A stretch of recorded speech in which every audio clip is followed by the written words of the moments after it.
And g'day internet, this is BalorMage, and today we'll be doing a guide on how to make money in a league.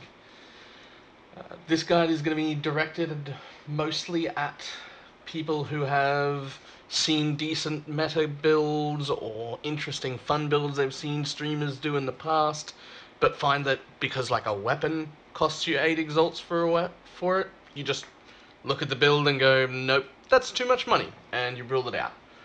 We are going to be aiming to change that and basically hand-holding everybody through the entire money-making process. So the best way to make money, the very best way to make money, is flipping. But that is boring as shit, and we're not going to cover it because you don't play the game, and I hate it, and I don't wanna. So moving on, there are going to be a few things that we need to make money. The first is at least 5 premium stash tabs.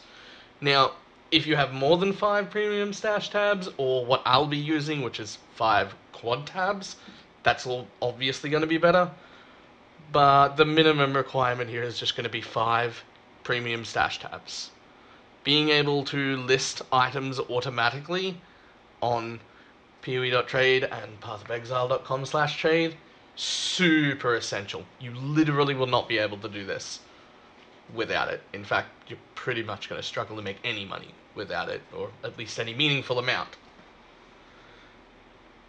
The first step here is going to be content focus. We're going to have to decide what kind of content you're going to focus on for the first few weeks and stick to it. So there's a few different options here. We'll gloss over some of the harder ones, which will be boss killing. If you can very early on in a league kill yourself some Shaper, Red Elders, and Uber Elder very early on in the league and undergeared, you'll be able to make a really good amount of money, and you'll be able to carry other people's and sell them, as well as get access to all those nice shiny uniques early before everyone else while they're still worth just a buttload of money. There is Uber Lab farming, which will make an absolutely huge amount of money in the first month or so. The downside of Uber Lab farming is that you have to run Uber Lab all day, every day, and I find that incredibly boring, but plenty of people don't. So if you don't, or you haven't done it before and you want to give it a go, Uber Lab farming is exceedingly good. Delving is another really good option. There are 2 options when it comes to delving. There is low-level delve farming, which is definitely not very challenging at all and does not require a lot of investment. There's a very, very good guide that was put out by somebody on how to low-level delve guide. I will get that and make sure it is linked in the comments of this video. So have a look at that if that's something you're interested in. It requires no investment and everybody can do it on a very bad character. Then there is the more fun option of deep delving, which will make you more money in the long run, but will require a lot more investment to get there. You'll want to be at least depth 400 as early as physically possible, and you will have to be able to clear that content. Now, the deep delving stuff tends to take a little longer to get running because it's not very profitable on your way down. It will only be profitable once you get there. Now, for my favorite way, and what's going to be the main focus of this guide, is just general mapping. Getting involved in the Atlas and all of the content that comes with it, and all of the masters, and just generally playing the entire game.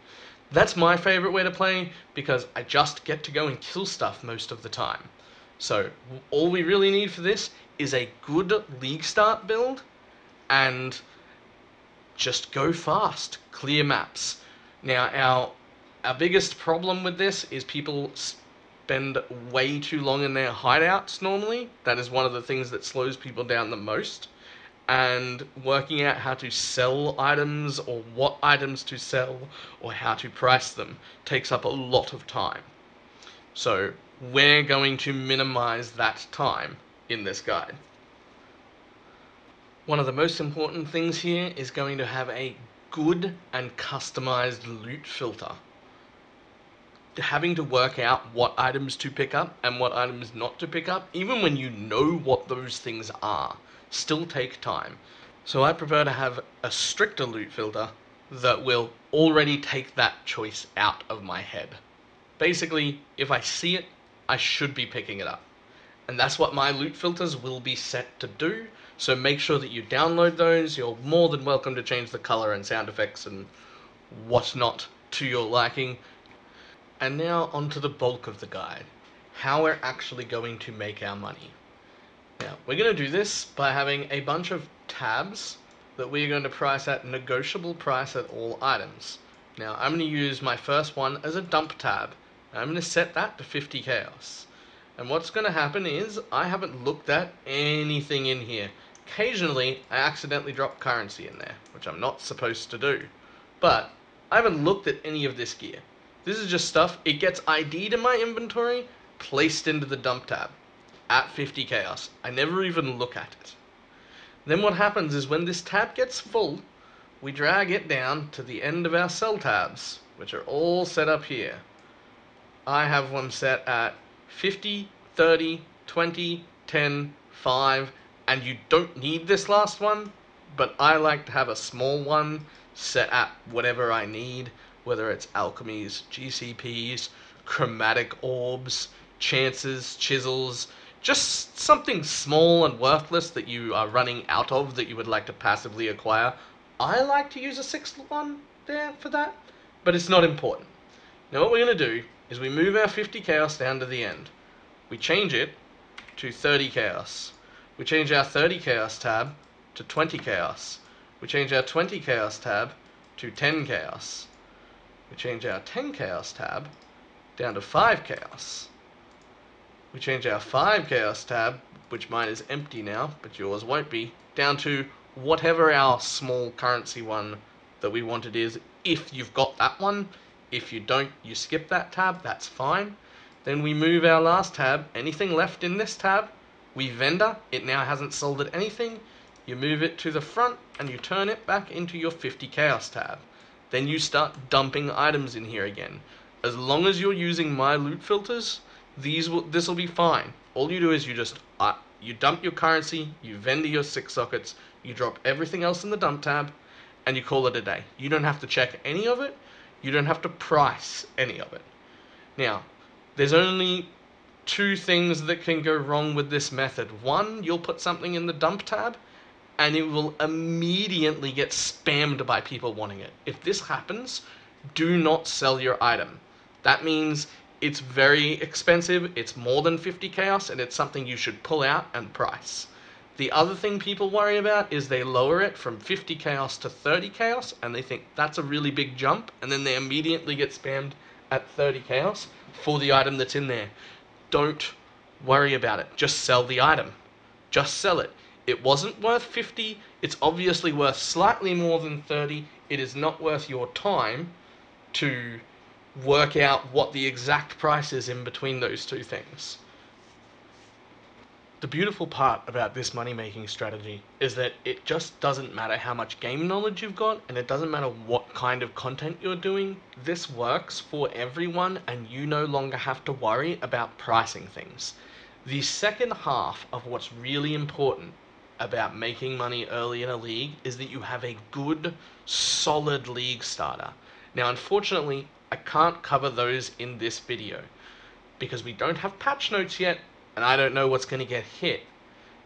So, if you like the idea of making money and you want a bit more hand-holding, I will be putting out a second part to this video just prior to league launch once we have the patch notes, where I go over all of the builds that have been made by other content creators that are acceptable league starts still, that have guides to go with them, and we'll be pointing out which ones are good for which kinds of content, so that people can plan accordingly. So if you'd like to see that one, don't forget to subscribe to the YouTube and ring the bell for notifications if they ever work. And if you want more hand-holding or you have any questions, remember to come over and follow me on Twitch. And I will see everyone for the second half of this video just prior to league launch. So thank you all for watching, and I will see you later.